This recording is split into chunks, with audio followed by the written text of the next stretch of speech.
I've been asked to do an overview of pouring plastic worms for fun and profit. I got into pouring plastic worms in 1980. Basically, I was an ocean fisherman, and we were using hand-poured kelp critters, and they ended up being 50 cents each. So we would go through 50 or so a trip, and it got to be outrageously expensive. So I looked into it and found out how I could make my own plastic worm. There are several advantages and disadvantages to the process. The advantages is you have any color readily available to you, and about 1981 I developed a brown and blue reaper that has been a mainstay of Michael and I's fishing since then. So it's legendary.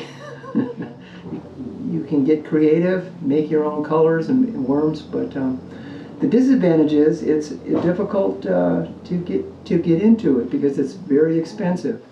I get most of my products from lurecraft.com, and I use Formula 536 soft plastic. This is the softest one. They sell it in a myriad of containers, but I buy a gallon, and it's very important to cut your gallon down to quart-sized bottles, and the reason is that plastisol settles out, and you can't get the residue off the bottom of 1 gallon jugs. So I found this 1 quart. You can shake it, and it's very manageable.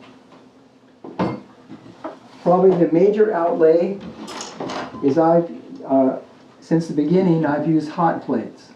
Now there are production pots, and they're very nice, but you can't control the color, and you can't use large glitter, and so you can make a lot of worms, but with a pan and a hot plate you can do the job. Other products besides the plastic, you have fine-grained salt, and fine-grained salt isn't fine enough. I have mortar and pestle to make it powder-like. So that's very important because you want the salt to be evenly distributed and control the amount of salt. Clear colors scorch, so you have to get anti-scorching fluid, and a few drops of that can prevent scorching and burning of the plastic. If you want to reuse the worm, you have to get worm oil, and you have to judge how many worms you have to reuse and remelt, and generally 4 or 5 drops of worm oil is quite enough, and it's just basically like new plastic. If you want a little tougher bait, you can get worm hardener. When I pour ocean lures, for example, I use a little bit of that and make the lure more durable. The fumes are toxic, so you need a chemical mask. Okay, and this container is super floaters. I don't use this very much, but they're little foam nodules, and you can add that to it and make a super floater worm and make them float on top. And I use pouring pans. I've gone through a couple generations of these. I really got good ones because you have to evenly heat the bottom. The cheap pans, the pouring pans, would spot heat and burn the plastic. So all these things except the pans and the hot plate are available from Lurecraft. Another aspect of making plastic worms is colors. And as you can see, I have a myriad of colors, and that's after collecting them for 40 years. Most of my colors are semi-transparent, and you can blend colors, shading. Black is a key component because black makes everything darker. Most common color that I use is dark brown and green pumpkin and watermelon. But the colors last forever. You have to be sure to shake them up if it's been sitting in the box for a while. As you can see, it settles out just like the plastisol. But you know, you can collect colors and, you know, make your own wild colors if you want. Okay? Another aspect of pouring worms is glitter. Now, regular glitter doesn't work because it changes color because of the heat. So this is heat resistant silicone glitter instead of metallic glitter. And it also suspends very well in the plastisol solution. Glitter comes in several sizes from 0.35 to 0.08. And depending upon how much color you want in the worm, you can apportion the glitter. One of the advantages of pan pouring is you can control the color and you control the glitter. If you have a production pot, you can't see it because it's dark inside. So you have to go by formula, 1 scoop of glitter for, you know, several ounces. But you can see it in the pan and control how much you want. Generally, the less glitter, the better.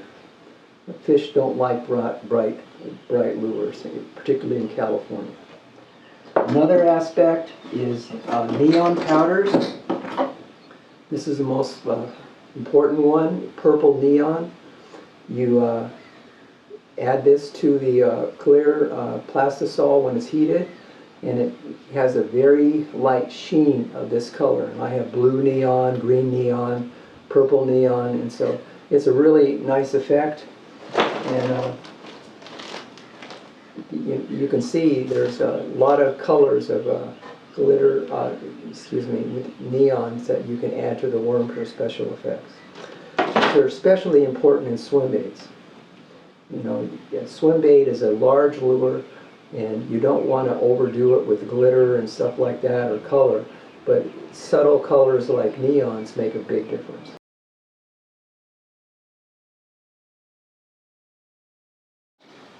One of the advantages of pouring your own worms is once in a while you stumble on a worm that makes a big difference. And in about 1982, I started pouring a small brown reaper with blue and black flake. And Michael and I have won a lot of money on that reaper. So, and Maury has termed it the Bobo Reaper now. So it's legendary in our club. So I thought I would pour it. This is the mold that I showed you before that I made myself. I bought some reapers at the time, which are out of production now. They don't make them. And so I made a mold of 2 sizes of reapers. I generally only use a small one. So I have a cooling pad. I let the mold sit on the cooling pad. I have a hot plate, and I set the hot plate to supposedly 300 degrees Celsius. I bought these hot plates from Boreal Scientific, and they didn't have Fahrenheit ones. They had only Celsius. But generally 300 degrees. And this is the plastic. You've got to mix it up. And the advantage of the quart bottle, which I mentioned before, is you can handle it better.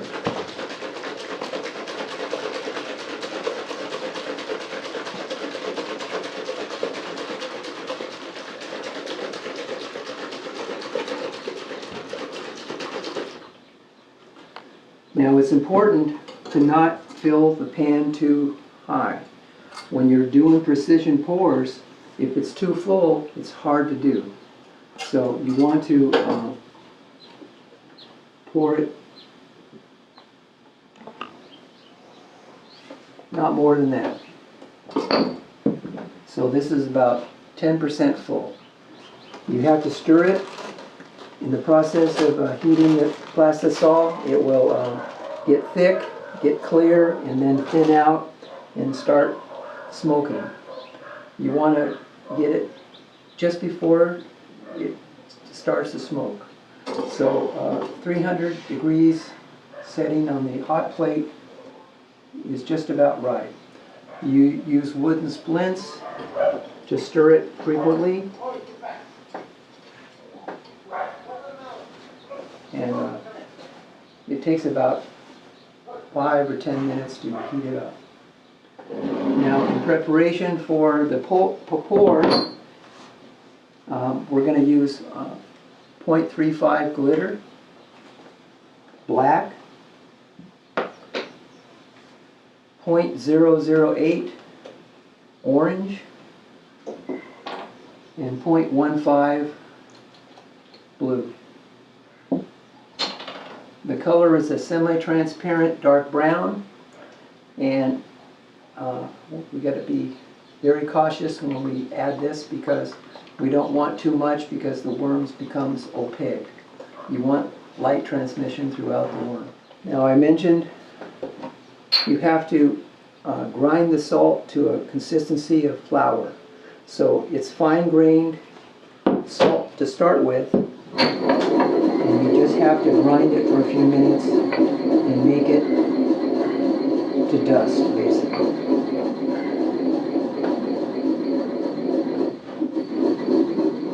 Now, you don't want to add too much salt to the reaper because the whole idea is the reaper is it swims behind the weight.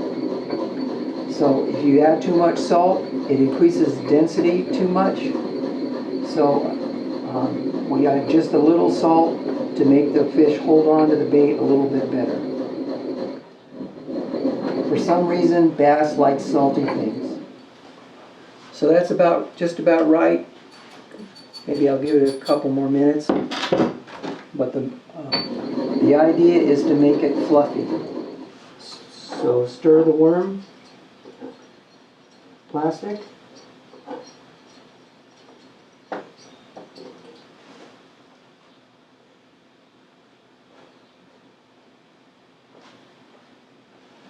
Now, you can also microwave the plastic, but I don't like it because, first of all, it fills the kitchen with toxic smoke, and you have so much plastic, you can't deal with it fast enough before it cools off. As you can see, I have the hot plate, I have to pour, and I can set it back on the hot plate and reheat it a little bit, and I think it's much more controllable with hot plates. So I'm an advocate of it. Now as it heats, it's going to get thick at the bottom, and it's milky white right now, but it's going to get clearer.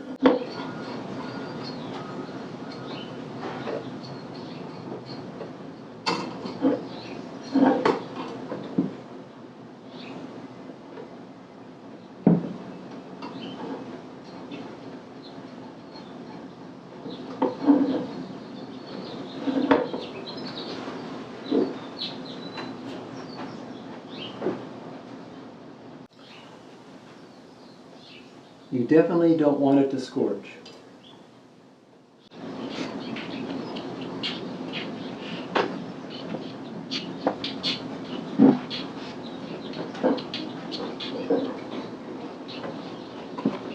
And you can see it's when you stir it, the lumps, which are somewhat solid, are clear. Okay.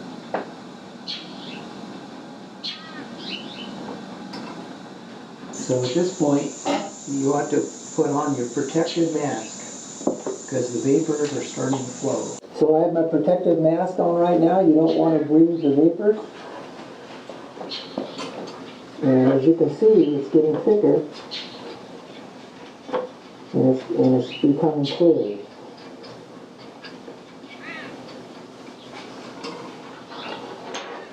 Now at this point we can start adding the color. You don't want to add too much, and so we'll start off with 6 drops.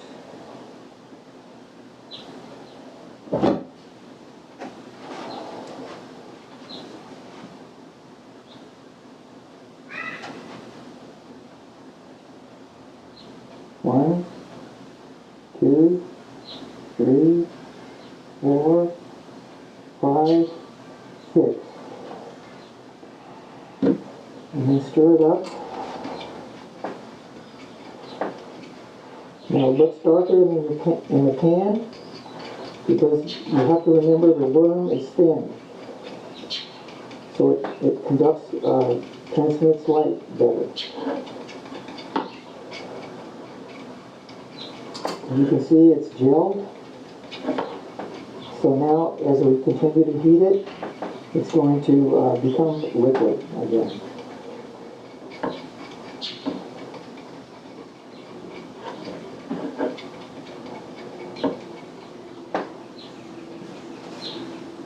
So the glitter also changes the hue of the worm a little bit, so you have to be careful how much glitter you add. Black, generally you add about 1 scoop of black.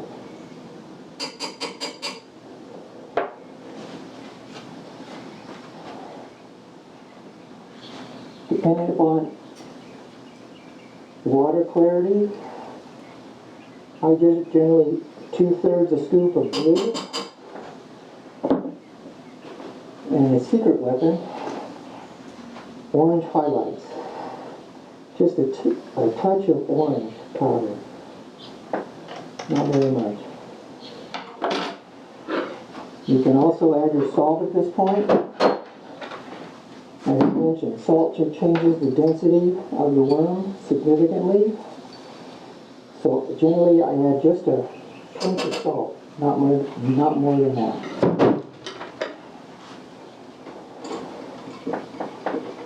Now you can see it's fairly thick now.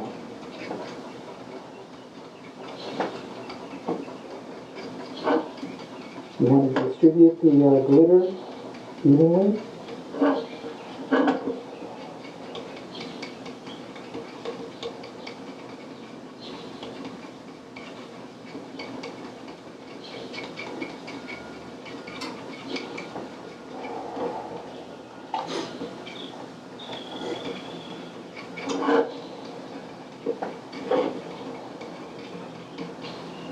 Now, it's a judgment call on when to pour. Too thick and you have no control, it globs out. Too thin and the worm indents because it's too hot and it ends up on concave top, so you don't want that either. This is about just right.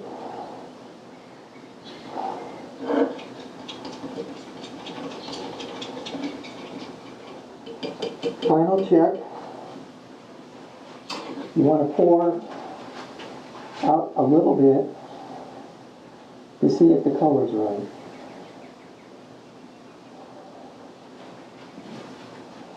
Now as you can see, that's a little light. Now it will darken up when it's cooling, but that's a little light. So I'm going to add 3 more drops to the color.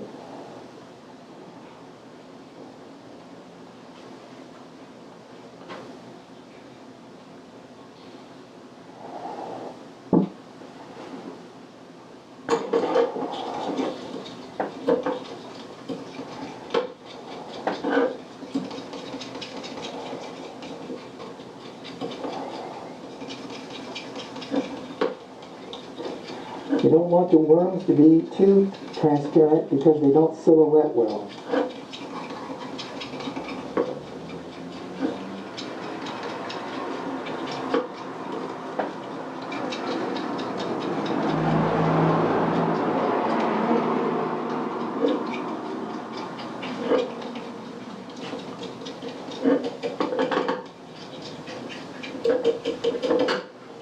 Okay,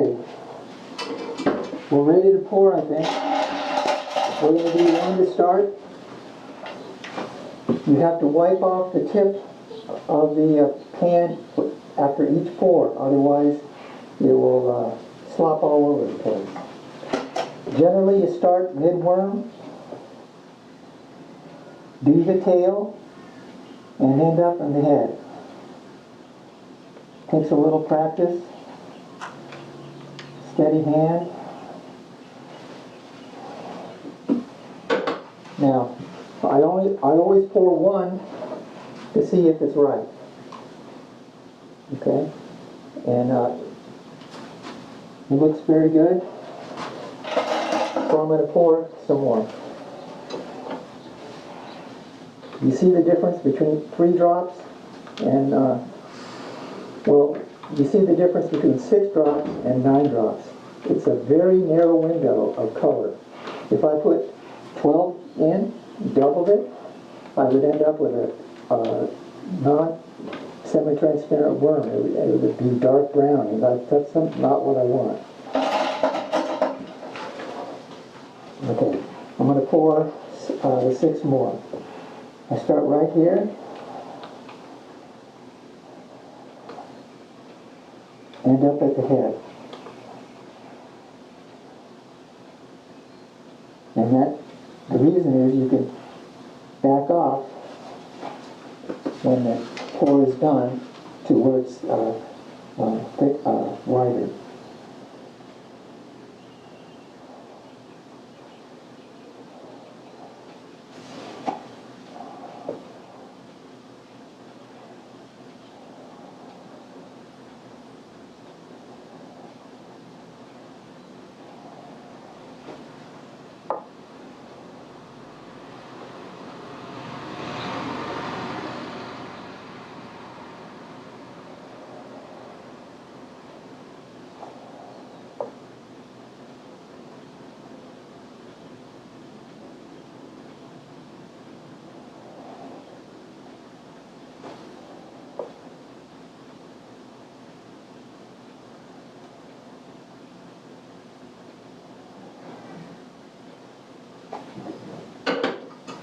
Now back on the hot plate, you can see it's starting to cool off and get thicker. It's sort of like a film on the top. So it's important to get it back on the hot plate. Generally, you can pour worms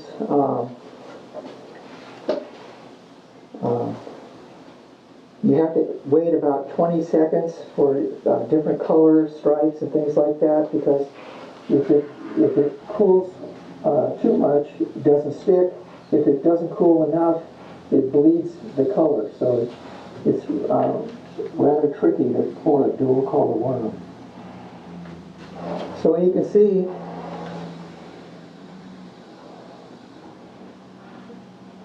this is the Bobo Reaper, and I cool it on a marble plate.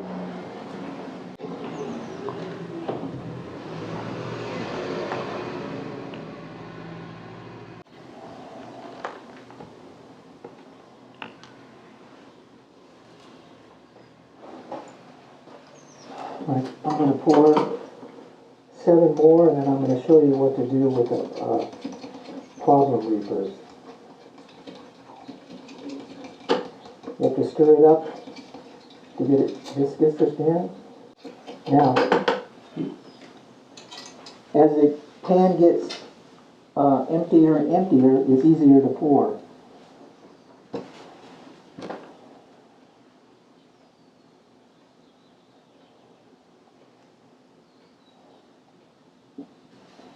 I generally rest the edge of the pan on the other side of the mold. That's why I pour left to right.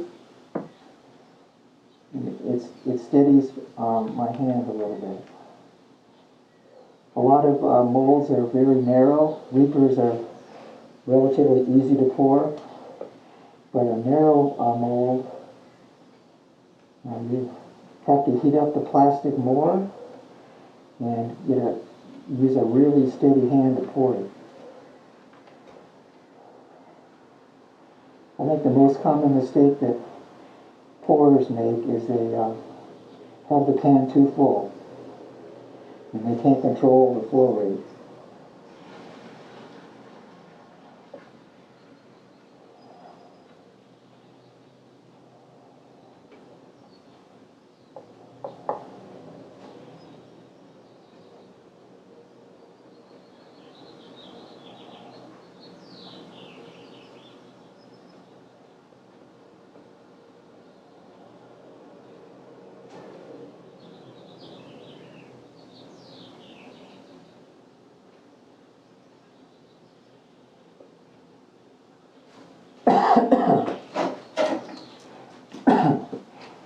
You can scrape this down and reheat it.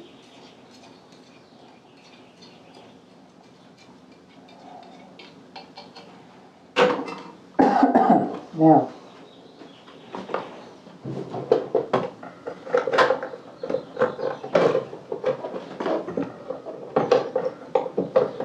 while you're waiting for this worms to cool, you can do fine adjustments to the reapers that you just poured with an X-Acto knife.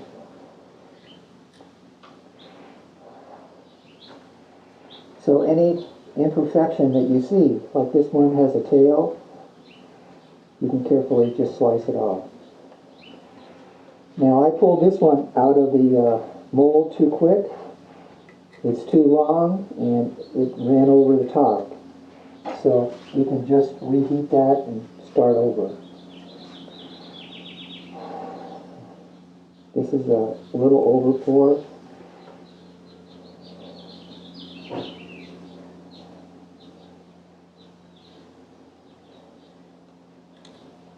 Okay.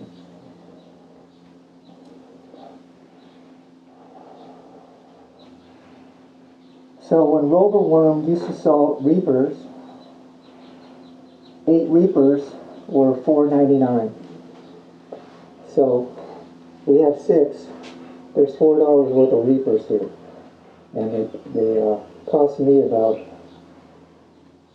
20 cents to pour. So it is economical as long as you can have the equipment.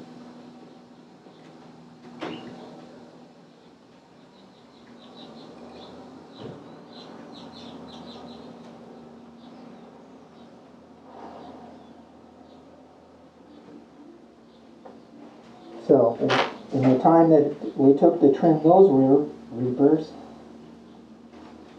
the other ones are cool enough to take out of the mold.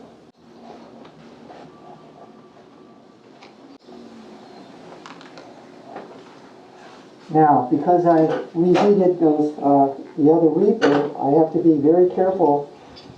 The material is not lumpy. So I have the material I took down all the sides, and also the material that I put in there, and you can see it's just sort of lumpy, so I have to be careful to not pour it until all the lumps are gone. Now if you were going to reheat used reapers, you would put them in the container and add about 4 or 5 drops of the worm oil that we talked about before. That's because when the plastisol is heated, it loses a little bit of vaporizing the worm oil, and so it changes the consistency of the reaper. So by adding worm oil, you add buoyancy. You add too much worm oil, you can make a too soft reaper. Once you get the worms trimmed, you lay them out straight for 2 to 3 hours and they cure. Also, if you notice, the ones I poured first, they darken significantly. So the color is tricky. You tend to make them too dark. So be conservative with the drops of color, and then trim the worms and lay them out and cure them. I generally cure them overnight. When I package them, I use the ground up salt in a plastic bag, and I shake them and put them in a worm bag. They tend not to stick together then, and they stay a lot better when they pack them in salt. To clean up, once the pan is cool, you can peel off the residual plastic and take a little bit of acetone and wipe off the pan.